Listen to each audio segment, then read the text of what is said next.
Hello, Tacoma Online students and families. Thank you for watching our Veterans Day Assembly video. I am Ms. Higgins, and you might know me as one of your Tacoma Online high school counselors, but I am also a military veteran. I served in the United States Marine Corps for 6 years, from 1996 to 2002, at Bravo Company 4th Tank Battalion. Every year on November 11th, we celebrate Veterans Day. This is more than just a day that we take off from school.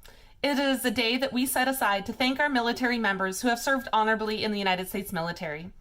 Their service may have been during peacetime or wartime, and all are valuable to our continued freedom.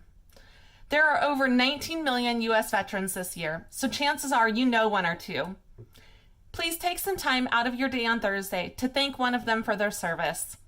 Following, we will see some images from the different branches of the United States military, along with pictures of some people who have served from our Tacoma Online family.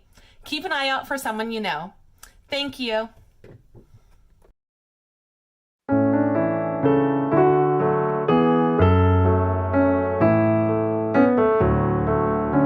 Hi Tacoma Online.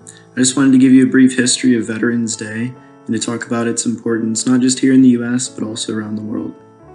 Veterans Day was originally known as Armistice Day and was first observed after World War I as a celebration of peace and as a remembrance of all those who lost their lives during the war. An armistice is another name for truce or an end to the fighting. In the US, we now use November 11th to remember all veterans and their service.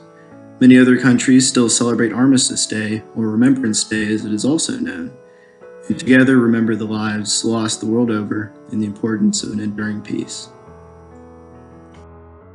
These are the 5 branches of the United States military.